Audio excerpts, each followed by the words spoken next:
শ্রমবাজারে দুর্নীতি তদন্তে ৬ সদস্যের কমিটি, জড়িতদের বিরুদ্ধে কঠোর ব্যবস্থার হুঁশিয়ারি প্রবাসী কল্যাণ প্রতিমন্ত্রীর। ঘূর্ণিঝড় রিমালে ২০ জেলায় ক্ষতি ৭,০০০ কোটি টাকা, দুর্গতদের সহায়তা অব্যাহত রাখার ঘোষণা ত্রাণ প্রতিমন্ত্রীর।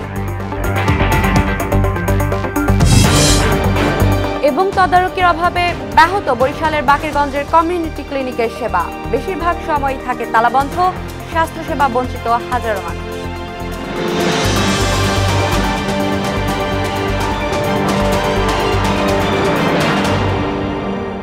আসসালামু আলাইকুম, সবাইকে মোহনার সংবাদ সারা দেশে স্বাগত। শুনছিলেন শিরোনাম, সঙ্গে আছি আমি সাদিয়া ইসলাম তৃষা। এবারে বিস্তারিত। মালয়েশিয়ায় কর্মী পাঠানোর ক্ষেত্রে অনিয়মের জন্য দায়ী ব্যক্তিদের বিরুদ্ধে ব্যবস্থা নেওয়া হবে বলে জানিয়েছেন প্রবাসী কল্যাণ ও বৈদেশিক কর্মসংস্থান প্রতিমন্ত্রী শফিকুর রহমান চৌধুরী। এক্ষেত্রে সংসদ সদস্য কিংবা রিক্রুটিং এজেন্সির কর্মব্যক্তি বিবেচনায় নেওয়া হবে না বলেও জানান তিনি। প্রবাসী কল্যাণ ও বৈদেশিক কর্মসংস্থান মন্ত্রণালয়ে আয়োজিত সংবাদ সম্মেলনে সাংবাদিকদের এসব তথ্য জানান প্রতিমন্ত্রী। মালয়েশিয়ায় বাংলাদেশের শ্রমবাজার বন্ধে ক্ষুব্ধ ও হতাশ প্রবাসীরা ৩১,০০০ পরিবারকে নিঃস্ব হওয়া থেকে বাঁচানোর তাগিদ দিয়ে অনিয়মের সঙ্গে জড়িতদের শাস্তি নিশ্চিত করার দাবিও জানান তারা। এদিকে শ্রমবাজার বেসরকারি খাতে উন্মুক্ত করার উপর গুরুত্বারোপ করেছেন গবেষণা প্রতিষ্ঠান সিপিজি। আর মালয়েশিয়ায় কর্মী প্রেরণের সিন্ডিকেট ব্যবস্থা ভাঙার পরামর্শ দেন বায়রা মহাসচিব। রেজা খানের রিপোর্ট। দেশের দ্বিতীয় বৃহত্তম শ্রমবাজার মালয়েশিয়ায় কর্মী নেওয়া বন্ধ হয়েছে গেল শনিবার। ১৫ বছরে এ নিয়ে ৪ দফায় দেশটিতে শ্রমবাজার বন্ধ হল। ভিসা সহ জনশক্তি কর্মসংস্থান ও প্রশিক্ষণ ব্যুরো থেকে মালয়েশিয়া যাওয়ার সব ক্লিয়ারেন্স পাওয়ার পরও শুধুমাত্র বিমানের টিকিট না পাওয়ায় মোট ৩০,৮৪৪ জন শ্রমিকের যাত্রা অনিশ্চিত হয়ে পড়েছে। এতে ক্ষুব্ধ প্রতিক্রিয়া জানিয়েছে প্রবাসী ও তাদের পরিবারের সদস্যরা। যেখানে ৮৭,০০০ টাকায় নিতে পারে সেই জায়গায় ৫ লক্ষ টাকা নিচ্ছে। ৩০,০০০ মানুষ, কত কোটি কোটি টাকা, শত শত কোটি টাকা সয়ে যেতেছে মানুষ। অনেক লোক তো মনে করেন বাড়ি ঘর বিচ্ছা সবকিছু সবাই দিয়েছে। প্রতিবারই শ্রমিক পাঠানোর ক্ষেত্রে সিন্ডিকেটের বিষয় সামনে চলে আসে। তাদের বিরুদ্ধে অনিয়ম, দুর্নীতি ও ঘুষের অভিযোগ ওঠে, কিন্তু এ চক্রের বিরুদ্ধে ব্যবস্থা নেয়ার তেমন নজির নেই। তাই এদেরকে চিহ্নিত করার পাশাপাশি ক্ষতিগ্রস্ত পরিবারকে বাঁচানোর দাবি ভুক্তভোগীদের। আমাদের এলাকাতে একজন দেখলাম যে মারা যাইতে চাইতেছে, যেন তারা প্রতারিত না হয় এবং যত তাড়াতাড়ি সম্ভব এই সমস্যার সমাধান হয়। রিক্রুটিং এজেন্সির যোগ্যতা অনুযায়ী তাদেরকে কাজ করার সুযোগ দিতে একে সিন্ডিকেট মুক্ত করার তাগিদ দেন বায়রার মহাসচিব। সিন্ডিকেট সিস্টেমটা না করে আমাদের সব এজেন্সিকে কাজ করার সুযোগ করে দেওয়া উচিত। মানে কথা হলো লিমিটেড লাইসেন্স না থেকে সবার যোগ্যতা অনুযায়ী সবাই কাজ করবে অন্যান্য দেশের মতো। মালয়েশিয়াতে অন্যান্য দেশে যেভাবে কর্মী পাঠায় বাংলাদেশেও একইভাবে কর্মী পাঠাবে। আর শ্রমবাজারের দুর্নীতি ও অনিয়মের বিরুদ্ধে আপোষহীন মনোভাব প্রয়োজন বলে মত দেন সিপিডির এই গবেষণা পরিচালক। বাংলাদেশেরই এক শ্রেণীর লোক জড়িত নন, মালয়েশিয়ার পক্ষেও আসলে বিভিন্ন ধরনের এই ধরনের এজেন্সি তৈরি হয়েছে যারা এই ধরনের বিভিন্ন অনিয়মের সঙ্গে জড়িত। বর্তমান বাস্তবতায় এ খাতকে বেসরকারীকরণের দাবিও জানান ডক্টর খন্দকার গোলাম মোয়াজ্জেম। আমরা মনে করি যে এটা বেসরকারি পর্যায়ে উন্মুক্ত থাকা দরকার। রেজা খান, মোহনা সংবাদ, ঢাকা। ঘূর্ণিঝড় রেমালের আঘাতে দেশের ২০ জেলায় ৬,৮৮০ কোটি টাকা ক্ষতি হয়েছে বলে জানালেন দুর্যোগ ব্যবস্থাপনা ও ত্রাণ প্রতিমন্ত্রী মহিবুর রহমান। এখন পর্যন্ত ২০ জেলার হিসাব হাতে এসেছে জানিয়ে আগামী ৯ জুনের মধ্যে সামগ্রিক ক্ষয়ক্ষতির রিপোর্ট প্রধানমন্ত্রীর কাছে জমা দেওয়া হবে বলে জানান তিনি। দুপুরে সচিবালয়ে আন্তঃমন্ত্রণালয় সভা শেষে ব্রিফিংয়ে তিনি এসব তথ্য জানান। প্রতিমন্ত্রী বলেন, বন্যা পরবর্তী ত্রাণ সহায়তা অব্যাহত আছে। ২০টা জেলার একটা হিসাব আমাদের ডিডি হিসাবের মধ্যে আমরা পেয়েছি। সেখানে দেখা যায় ৬,৮৮০ কোটি টাকার একটা খরচের আমাদের একটা একদম জেলা ভিত্তিক হিসাব আমরা একটা পেয়েছি। এটা আমরা আমাদের মন্ত্রণালয় জানেন যে আমরা যেদিন ক্ষতিগ্রস্ত তার পরদিন ভোর থেকেই আমরা কিন্তু হিসাব নেওয়ার চেষ্টা করেছি। তদারকির অভাবে বরিশালের বাকেরগঞ্জে ব্যাহত হচ্ছে কমিউনিটি ক্লিনিকের সেবা। অভিযোগ আছে মাসের বেশিরভাগ সময় তালাবন্ধ থাকে এই উপজেলার বেশিরভাগ ক্লিনিক। এতে স্বাস্থ্যসেবা বঞ্চিত হচ্ছে হাজারো মানুষ। সেবা নিশ্চিতে কার্যকর পদক্ষেপ নেওয়ার কথা জানিয়েছে কর্তৃপক্ষ। বাকেরগঞ্জ প্রতিনিধি সাখাওয়াত হোসেনের তথ্যে আরও জানাচ্ছেন জেসমিন আলম। প্রান্তিক পর্যায়ে স্বাস্থ্যসেবা নিশ্চিতের লক্ষ্যে ইউনিয়ন পর্যায়ে স্থাপন করা হয় কমিউনিটি ক্লিনিক, কিন্তু মাসের বেশিরভাগ সময় তালাবদ্ধ থাকে বরিশালের বাকেরগঞ্জ উপজেলার অধিকাংশ কমিউনিটি ক্লিনিক। চড়ামদ্দি, চড়াদি, দাড়িয়াল, ফরিদপুর ও কবাই ইউনিয়নের কমিউনিটি ক্লিনিক মাসের বেশিরভাগ সময়ই থাকে তালাবদ্ধ। স্বাস্থ্যকর্মীরা অফিসে আসেন নিজেদের খেয়াল খুশি মতো। ডাক্তার সচরাচর অতটা পাওয়া যায় না, আর লোকজন যদি আসে, রোগী যদি আসে তো অতটা ওষুধ পাওয়া যায় না। ঔষধ ওই চাইলে কয় নাই, তো অমুক দিন আইয়েন, আবার ওই হেরা রেগুলার আয় না, আবার ওই মহিলারা কত গাই আবার ফিরিয়ে যায়। 6 দিনে তো আসেও না, 3 দিন 4 দিন এরকম আসে, আবার দেখা যায় সপ্তাহে একদিনও আসে। আমরা তো এই বাড়িতে থাকি, তারপরে টিকেট দিন আসে স্বাস্থ্য সহকারী, এছাড়া ওই রকমের ডিউটি থাকা সত্ত্বেও আসে না। শুক্রবার ছাড়া সপ্তাহে 6 দিন সকাল 9টা থেকে বিকেল 3টা পর্যন্ত স্বাস্থ্যসেবা দেওয়ার কথা থাকলেও বাস্তব চিত্র ভিন্ন। কোনো কোনো ক্লিনিক পরিণত হয়েছে ভুতুরে বাড়িতে। বিনামূল্যের ওষুধ না পাওয়ারও অভিযোগ রয়েছে। তারা অফিসে কেনার ওষুধ এবং তারা ঠিক মতন ওষুধপত্র দেয় না। এরা বইটার আগে ঠিক মতো মনে লইলে আসে, মনে নইলে না আসে, সবসময় প্রায় দেই বন্ধ। আজকের ওষুধ নাই, তাই তখন আমরা ওষুধ পাই না। উপজেলা পরিবার পরিকল্পনা কর্মকর্তা জানান, নির্ধারিত সময়ের আগে ক্লিনিক বন্ধ হওয়ার কোনো সুযোগ নেই। এ বিষয়ে মনিটরিং জোরদার করা হবে। অভিযোগের ভিত্তিতে আমি আমার পরিদর্শকদের মাধ্যমে সরেজমিনে তাদের ক্লিনিকগুলো পরিদর্শন করাবো এবং আমি নিজেও পরিদর্শন করব। গিয়ে যদি কোনো ধরনের কোনো অনিয়ম পাই, অবশ্যই আমরা সেক্ষেত্রে সরকারি বিধি মোতাবেক তাদের বিরুদ্ধে ব্যবস্থা নেব।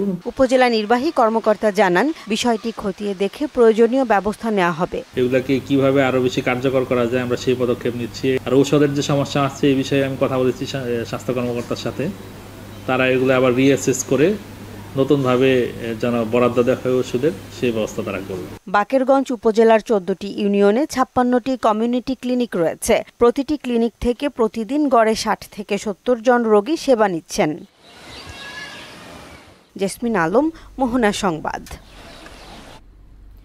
1922 সালের 27 জানুয়ারি সিরাজগঞ্জের সলঙ্গাহাটে ব্রিটিশ পুলিশের নৃশংস হত্যাযজ্ঞ সংগঠনের স্থানে স্মৃতিস্তম্ভ নির্মাণের নির্দেশ দিয়েছে হাইকোর্ট। সিরাজগঞ্জের স্থানীয় বাসিন্দা সুপ্রিম কোর্টের 11 আইনজীবীর করা রিটের প্রাথমিক শুনানি শেষে রোববার বিচারপতি মোস্তফা জামান ইসলাম ও বিচারপতি এস.এম. মাসুদ হোসাইন দোলনের হাইকোর্ট বেঞ্চ রুলসহ এ আদেশ দেন। রুলে সলঙ্গা গণহত্যা দিবস 27 জানুয়ারিকে জাতীয় দিবসের স্বীকৃতি দেওয়ার জন্য প্রয়োজনীয় পদক্ষেপ নিতে কেন নির্দেশ দেওয়া হবে না তা জানতে চেয়েছে হাইকোর্ট। আদালতে আবেদনের পক্ষে শুনানি করেন আইনজীবী মোহাম্মদ আসাদুদ্দিন। রিটের বিবাদীরা হচ্ছেন মন্ত্রিপরিষদ সচিব, সংস্কৃতি সচিব, জনপ্রশাসন সচিব, সিরাজগঞ্জ জেলা প্রশাসন ও রায়গঞ্জ ও উল্লাপাড়া উপজেলা নির্বাহী কর্মকর্তা। যোগাযোগ খাতের প্রকল্প গ্রহণে অতি মূল্যায়ন, বাস্তবায়নে সমৃদ্ধি বৃদ্ধি ও ধারাবাহিক দুর্নীতির কারণে বৈদেশিক ঋণের চাপে পড়ছে বাংলাদেশ। এমন মন্তব্য এ খাতের উপর নজর রাখা অর্থনীতিবিদদের, যারা মনে করছেন এ থেকে পরিত্রাণ পেতে আসন্ন বাজেটে প্রকল্পগুলোর মাধ্যমে যোগাযোগ বৃদ্ধির পাশাপাশি অর্থনৈতিক করিডোরও যাতে মজবুত হয় সেই বিবেচনা রাখতে হবে। এমআর আসাদের বিশেষ রিপোর্ট।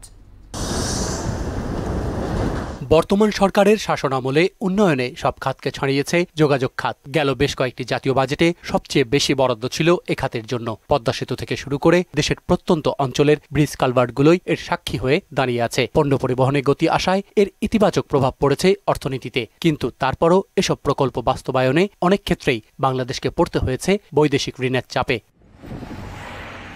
অর্থনীতিবিদরা বলছেন এ খাতের প্রকল্প বাস্তবায়নে প্রাক্কলিত ব্যয় ও সময় বৃদ্ধি এবং দুর্নীতির কারণে বৈদেশিক ঋণের চাপ বাড়ছে। আবার নির্ধারিত সময়ে কাজ শুরু বা শেষ না হওয়ায় অবকাঠামোগুলো কাঙ্ক্ষিত মান পাচ্ছে না। প্রজেক্টের ক্ষেত্রে নির্বাচিত হওয়া, অগ্রাধিকারের ক্ষেত্রে সচেতনতা, যাতে পরবর্তীতে আমাদের ঋণ পরিষেবার দায়ভারটা এমন জায়গায় চলে না যায় যে এটা আমাদের জন্য একটা বিপজ্জনক একটা সমস্যা হয়ে দাঁড়ায়। একটা বড় জায়গা হচ্ছে সময় মতো শেষ করা।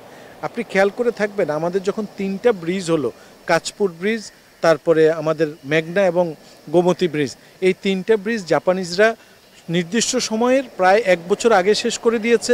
1000 কোটি টাকা নাকি সেখান থেকে সাশ্রয় হয়েছে। এই সমস্যা সমাধানে প্রয়োজন সুশাসন, মত তাদের। প্রকল্প বাজেট বৃদ্ধিতে স্বচ্ছতা, জবাবদিহিতা নিশ্চিতের পাশাপাশি উপযুক্ত ঠিকাদারি প্রতিষ্ঠান নির্বাচনও এনে দিতে পারে কাঙ্ক্ষিত ফল। যারা এটাকে বাস্তবায়ন করবে, ঠিকাদারি প্রতিষ্ঠান, তাদেরকে আপনি ভালোভাবে সিলেক্ট করতে হবে, যাতে আমাদের এই যে সময় মতো সেটা শেষ করা প্লাস অর্থর ব্যাপারটাও, কারণ যত সময় বেড়ে যায় তত কিন্তু অর্থ বাড়ে। টাকা যদি বাড়াতে হয় তাহলে সেটা যাতে স্বচ্ছতার মাধ্যমে যাতে এটা বাড়ানো হয়, এটার জন্য যে ধরনের প্রতিষ্ঠানগুলি আছে দেখভালগুলি করার কথা সেটা নিশ্চিত করা। যোগাযোগের পাশাপাশি অর্থনৈতিক সমৃদ্ধির জন্য সড়কে শৃঙ্খলা ফেরাতে এবারের বাজেটে বিশেষ বরাদ্দ রাখার পরামর্শ তাদের। আর এসব সমন্বয়ে নিজ দায়িত্বে আরও সচেতন হতে হবে পরিকল্পনা কমিশনকে। সেইটারই সমন্বয় করার কথা কিন্তু প্ল্যানিং কমিশনের।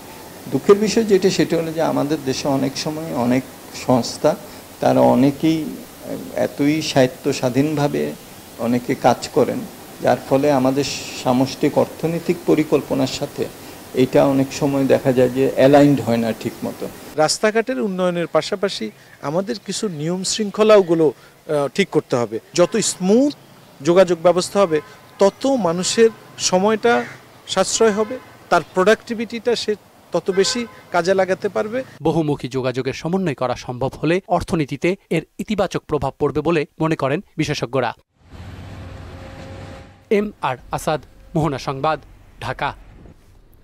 নরসিংদীর মাধবদীর মেহেরপাড়া ইউনিয়ন আওয়ামী লীগের সাধারণ সম্পাদক মাহবুবুল হাসানের হত্যার প্রতিবাদে বিক্ষোভ মিছিল হয়েছে। স্থানীয় শেখেরচর ভগীরথপুরের মাজার বাসস্ট্যান্ড থেকে কল্যাণপুর মাদ্রার প্রদক্ষিণ করে ঈদগাহ মোড়ে গিয়ে বিক্ষোভ মিছিলটি শেষ হয়। কর্মসূচিতে নিহত মাহবুবের স্বজন, এলাকাবাসী, রাজনৈতিক নেতাসহ কয়েক হাজার মানুষ অংশগ্রহণ করেন। এ সময় বক্তারা বলেন, হত্যাকারীরা এলাকায় চিহ্নিত সন্ত্রাসী, চাঁদাবাজ এবং মাদক ব্যবসায়ী। আসামিদের 1 সপ্তাহের মধ্যে গ্রেফতার করে আইনের আওতায় আনতে হবে, অন্যথায় এ ব্যাপারে বৃহত্তর আন্দোলনের কর্মসূচি নেওয়া হবে বলেও হুঁশিয়ারি দেন তারা। অনুষ্ঠানে উপস্থিত ছিলেন নবনির্বাচিত নরসিংদী সদর উপজেলা চেয়ারম্যান আনোয়ার হোসেন, আওয়ামী লীগ নেতা মনির হোসেন ভূঁইয়া সহ দলের নেতাকর্মীরা।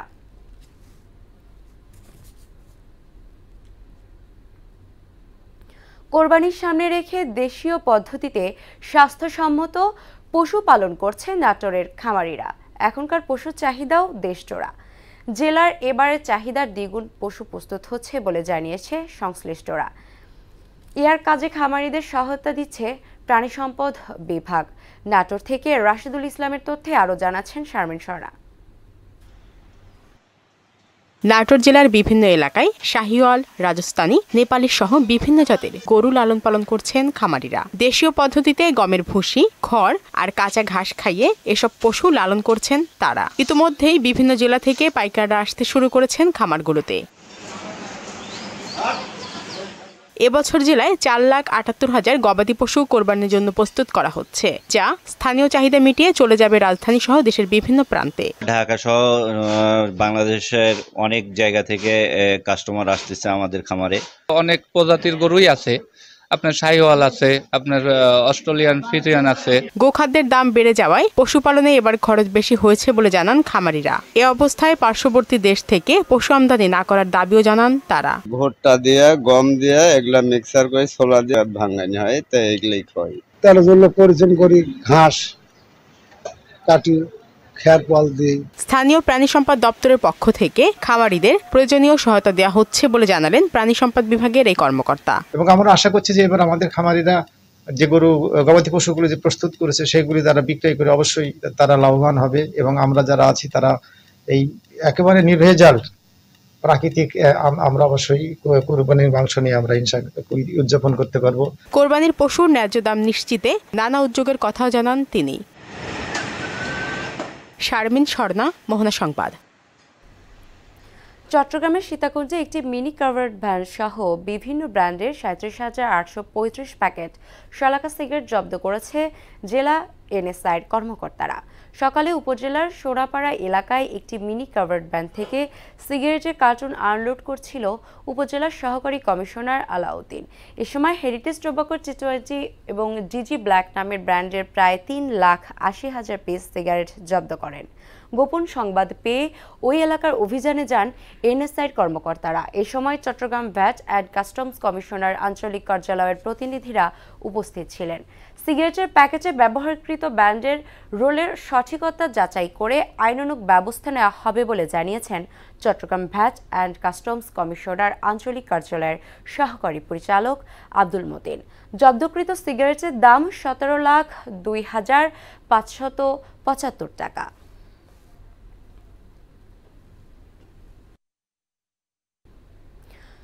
দর্শক, এ পর্যায়ে সবাইকে আমন্ত্রণ জানাচ্ছি সংবাদপত্রের পর্যালোচনা ভিত্তিক পত্রিকার চোখে দেশ অনুষ্ঠানে।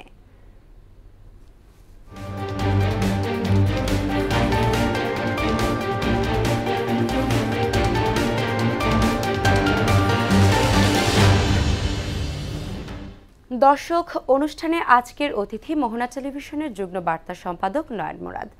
নয়ন, আপনাকে স্বাগত জানাচ্ছি আমাদের অনুষ্ঠানে। দর্শক, প্রথমেই জেনে নেব বিভিন্ন পত্রিকার শিরোনামগুলো। দর্শক, প্রথমে আমাদের হাতে আছে প্রথম আলো। আমরা প্রথম আলো থেকে প্রথম যে শিরোনামটি পড়ছি, সুন্দরবন ঘিরে একের পর এক রিসর্ট। বুথ ফেরত সমীক্ষার ফল একযোগে প্রত্যাখ্যান কংগ্রেস সহ বিরোধীদের। উন্নয়নে যারা সহযোগিতা করবে তাদের নিয়েই চলবে প্রধানমন্ত্রী। মালয়েশিয়ায় যেতে পারেনি 17,000 কর্মী, কারণ অনুসন্ধান করতে তদন্ত কমিটি গঠিত। সমকাল থেকে পড়ছি, ঈদ উপলক্ষে বেশ কিছু নতুন মডেলের ফ্রিজ এনেছে ওয়ালটন। বাড়ছে দেশি ফ্রিজের বাজার। বাংলাদেশ প্রতিদিন থেকে পড়ছি, সামাজিক অপরাধে নৃশংসতা। হোটেলে স্ত্রী সন্তানকে গলা কেটে হত্যা, ছুরি মেরে ও গলা কেটে 2 নারীকে খুন এবং চিরকুটে লেখা ধর্ষককে মেরে শান্তি নিলাম। যুগান্তর থেকে পড়ছি, মিথ্যা পরিচয়ে বিশ্বভ্রমণ, পাসপোর্ট করতে বেনজিরের নজিরবিহীন জালিয়াতি। সিলেটে পানি নামছে, দুর্ভোগ বাড়ছে। দেশ রূপান্তর থেকে পড়ছি, সংখ্যানুপাতিকের পক্ষে ইসি টিআইবি। রিসোর্টের নেশায় পাহাড়ে পাহাড়ে জমি দখল। বণিক বার্তা থেকে পড়ছি, জুনে ব্যাংক খাত থেকে 62,000 কোটি টাকার ঋণ নিতে চায় সরকার। দ্বিতীয় প্রজন্মের হাতে শ্রেষ্ঠতা। দ্য ডেইলি স্টার থেকে পড়ছি, essentials luxurious as the poor reel from price hikes CPJ. দর্শক, আমরা চলে যাচ্ছি প্রশ্নে। আমরা এই সমস্ত শিরোনাম থেকে 2-1টি বিষয় নিয়ে আলোচনা করব নয়ন মুরাদের সাথে। নয়ন, যেটা দেখছিলাম আমরা গত কয়েকদিনের আলোচিত একটি খবর, মালয়েশিয়া যেতে পারেনি 17,000 কর্মী। এই বিষয়ে আপনার মতামত কি? এই বিষয়টি খুবই গুরুত্বপূর্ণ একটি বিষয় বাংলাদেশের প্রেক্ষাপটে, বিশেষ করে মালয়েশিয়ায় যে এই ধাপে 17,000 কর্মী বাংলাদেশ থেকে যেতে পারেনি, এটা যেমন গুরুত্বপূর্ণ। এটা শুরুতে 31,000 ছিল, সেই 31,000 থেকে এখন 17,000-এ এসেছে। তো একই সাথে মালয়েশিয়ার প্রবাসী যারা আছে, বিভিন্ন দেশ থেকে এসে যারা মালয়েশিয়ায় কাজ করে, তারা সব দেশের উপরেই তাদের এই নিষেধাজ্ঞা আরোপ করা হয়েছে। বাট বাংলাদেশে যেটা হয় যে সবসময়ই আমাদের যারা রেমিটেন্স যোদ্ধা, এদের উপরে যে এই যে অবহেলার জায়গাটা, এই জায়গাটা আমরা দেখে আসছি যুগের পর যুগ ধরে। এখানে প্রবাসী কল্যাণ মন্ত্রণালয় রয়েছে, এখানে সরকারের বিভিন্ন সংশ্লিষ্ট অনেকগুলি অধিদপ্তর, পরিদপ্তর, এই সেই অনেক কিছু রয়েছে। কিন্তু সেই জায়গাগুলিতে যারা দায়িত্বশীল ব্যক্তি, তারা এই যে আমাদেরকে, যারা আমাদের অর্থনীতির চাকাটাকে সচল রাখেন, তারা কত স্মুথলি যেতে পারেন বা ওখানে গিয়ে কত স্মুথলি টাকা পাঠাতে পারেন, সেই জায়গাটা কখনোই অত গুরুত্ব দিয়ে দেখা হয় না। যে মানুষগুলি এত ভোগান্তির শিকার হলো, যে একটা মানুষ 5 লাখ, 7 লাখ, 10 লাখ টাকা মালয়েশিয়ার মতো জায়গায় যেতে, যেখানে 2 লাখ টাকা হইলে হয়ে যায়, 1.5 লাখ টাকা হয়ে যায়, সেখানে মানুষ জমি বিক্রি করে, গরু বিক্রি করে, একেবারে নিঃস্ব হয়ে তারপরে কিন্তু মানুষ টাকাগুলি দিচ্ছে, বিভিন্ন এজেন্সিকে দিচ্ছে, তারা মেরে দিচ্ছে। আবার সেই টাকা উত্তোলনের ক্ষেত্রে সরকারের কাছে কোন ডিপার্টমেন্টে গিয়ে আমি নালিশ জানাবো? মানে সাধারণ মানুষ ভুক্তভোগী কাকে গিয়ে বলবে যে ভাই আমি 10 লাখ টাকা হারিয়েছি, আমাকে এটা ফেরত দেওয়ার ব্যবস্থা করে দেন? সেই জায়গাটাও কিন্তু মানুষ জানে না, বা জানলেও সেই জায়গাটি যে একটু স্মুথলি সে গিয়ে তার অভিযোগটা দিতে পারবে, কিংবা আমি বলতে পারবো গিয়ে ভাই আমি হারিয়েছি, আমাকে সাহায্য করেন, সেখান থেকে একজন এগিয়ে আসবে আমাকে সাহায্য করার জন্যে, সেটা কিন্তু নাই। মানে দেখা যাচ্ছে যে আমাদের ভোক্তা পর্যায়ে বিচক্ষণতার একটা ঘাটতি, দায়িত্বশীলতা, সামগ্রিকভাবে দায়িত্বশীলতার অভাব। আচ্ছা, আমরা প্রথম আলোর একটি শিরোনাম যদি নেই, যে সুন্দরবন ঘিরে একের পর এক রিসোর্ট, নদী তীরে বালু ভরাট করে উঠেছে রিসোর্ট, বানানো হচ্ছে কংক্রিটের রাস্তা। এই বিষয়টি দেখেন, এই বিষয়টি খুবই গুরুত্বপূর্ণ আরেকটি বিষয়, সেটি হচ্ছে যে সুন্দরবন আমাদের বাংলাদেশের, আমাদের সামগ্রিক বাংলাদেশ যদি ধরি আমরা, একদম সেই বাংলাদেশে সুন্দরবন আমাদের অন্যতম সম্পদের একটা জায়গা। সেই সুন্দরবনকে রক্ষা করার জন্যে আমরা কী উদ্যোগ নিতে পেরেছি এখন পর্যন্ত? যত প্রাকৃতিক দুর্যোগ আসে, ঝড় আসে, ঘূর্ণিঝড় আসে, টর্নেডো আসে, এই সুন্দরবন কিন্তু আমাদেরকে একটা উল্লেখযোগ্য অংশ সুন্দরবনের উপর দিয়ে, মাঝখানে একটি পত্রিকায় আমি শিরোনাম দেখেছিলাম, এই যে ঝড়ের পরে, রিমালের পরে যে বুক চিতিয়ে রক্ষা করে গেল সুন্দরবন, তাই না? তো সেই সুন্দরবনকে রক্ষা করার জন্যে আমরা কি ধরনের ব্যবস্থা নিতে পেরেছি, এটা খুব গুরুত্বপূর্ণ। এখন দেখা যাচ্ছে যে পরিমাণ সুন্দরবনকে ধ্বংস করার জন্য যে পরিমাণ চতুর্পাশে উদ্যোগ নেওয়া হয়, এই যে আপনি যে শিরোনামটি পড়লেন, যে চতুর্পাশে রিসোর্ট করা হচ্ছে, চতুর্পাশে এমন কিছু স্থাপনা করা হচ্ছে, এনে কিন্তু আন্দোলন হয়েছে বিভিন্ন সময় যে এগুলি যাতে না হয়, এমন কিছু স্থাপনা করা হয়েছে যাতে সুন্দরবনের সৌন্দর্য নষ্ট হয়, সুন্দরবনের পশু পাখিরা ভয় পায়। আপনি দেখেন যে এই যে রিমাল গেল ঘূর্ণিঝড়, আপনার খুবই খারাপ লাগবে সেই ছবিগুলি দেখলে, যে হরিণ মরে পড়ে আছে, থই থই পানির মধ্যে হরিণ, সুন্দর সুন্দর হরিণ মরে পড়ে আসছে, ভাসছে, খুবই মানে দুঃখজনক ঘটনা। তা আমরা সেই জায়গা থেকে সুন্দরবনকে রক্ষা করার জন্য কিন্তু উদ্যোগ নিতে পারি না, সুন্দরবনের আশেপাশে এমন কিছু করি যেটাকে সুন্দরবন মানে নিজের মানে মানব সৃষ্ট দুর্যোগ তৈরি করি আমরা। আচ্ছা, আমরা আরেকটা শিরোনাম নিচ্ছি যে বাড়ছে দেশি ফ্রিজের বাজার। সামনে ঈদ উপলক্ষে এখন ভোক্তা পর্যায়ে ফ্রিজের চাহিদা কিন্তু বেশি, আমরা জানি। এই বিষয়টাই হচ্ছে কি, ধরেন একটা সময় ফ্রিজ কার বাসায় থাকবে, এটা কিন্তু একটা গুরুত্বপূর্ণ বিষয় ছিল, যে যার একটু টাকা পয়সা আছে, ধনী মানুষ, হ্যাঁ, তার বাসায় ফ্রিজ থাকবে। এখন সেই জায়গাটি নাই, এখন একেবারে খেটে খাওয়া মানুষের বাসায়ও ফ্রিজ অন্তত একটা থাকে। এটা এখন নিত্য পণ্যের মধ্যে, নিত্য ব্যবহার্য পণ্যের মধ্যে চলে এসেছে। তো সেক্ষেত্রে ফ্রিজের ব্যবহার বাড়ছে, একই সাথে ফ্রিজ মানে যে ক্রয় ক্ষমতা না থাকলেও কেউ এখন এত কোম্পানি এতভাবে দিচ্ছে, কিস্তি দিচ্ছে, মানে ইনস্টলমেন্টে দিচ্ছে। তো এটা কিন্তু এখন নিত্য পণ্যের মধ্যেই, ব্যবহার্য পণ্যের মধ্যেই চলে আসছে, এটাকে এখন আর মানে অ্যাভয়েড করার কোনো সুযোগ নাই, এটা এখন সবারই দরকার। হয়তো এসি আমরা এখন বিলাসী পণ্য বলি, যে পরিমাণ গরম পড়ছে হয়তো 2-4 বছরের মধ্যে এসিও এরকম ফ্রিজের মতো ব্যবহার শুরু হয়ে যাবে।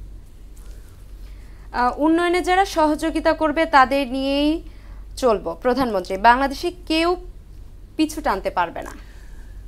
এটা মাননীয় প্রধানমন্ত্রী নিয়মিতই তার বক্তব্যে বলেন যে বাংলাদেশকে পিছনে টেনে রাখার মতো বা কেউ হয়তো টান দিবে, সেই টানে আমরা ভয় পেয়ে যাব, আমরা সেই জায়গাটিতে আমরা কিন্তু এখন আর নেই।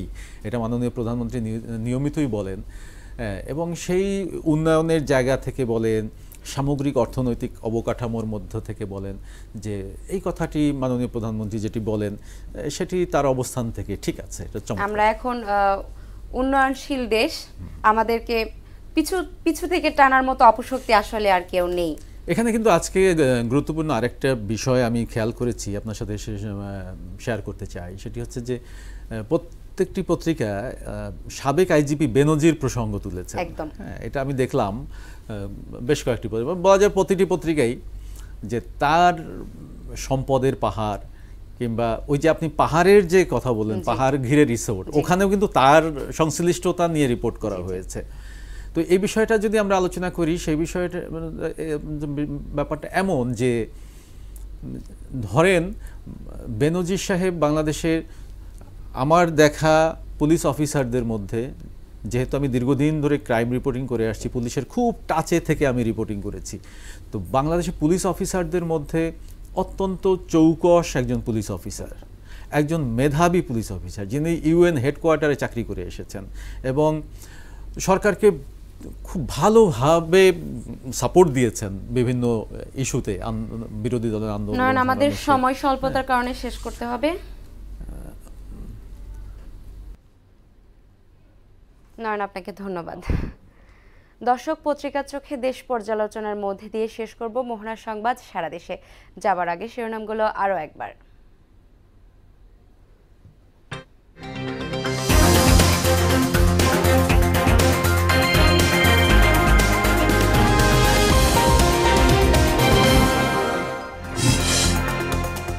মালয়েশিয়ার শ্রম বাজারের দুর্নীতি তদন্তে 6 সদস্যের কমিটি, জড়িতদের বিরুদ্ধে কঠোর ব্যবস্থার হুঁশিয়ারি প্রবাসী কল্যাণ প্রতিমন্ত্রীর। ঘূর্ণিঝড় রিমালে 20 জেলায় ক্ষতি 7,000 কোটি টাকা, দুর্গতদের সহায়তা অব্যাহত রাখার ঘোষণা ত্রাণ প্রতিমন্ত্রীর। তদারকির অভাবে ব্যাহত বরিশালের বাকেরগঞ্জের কমিউনিটি ক্লিনিকের সেবা, বেশিরভাগ সময়ই থাকে তালাবদ্ধ, স্বাস্থ্যসেবা বঞ্চিত হাজারো মানুষ। দর্শক, এই ছিল মোহনার সংবাদ সারা দেশে। পরবর্তী সংবাদ দুপুর 1টায়। এছাড়া মোহনার সবশেষ খবর জানতে ভিজিট করুন www.mohnatv.com। সংবাদ দেখতে পারেন ফেসবুক, ইউটিউবে। এতক্ষণ সাথে থাকার জন্য ধন্যবাদ।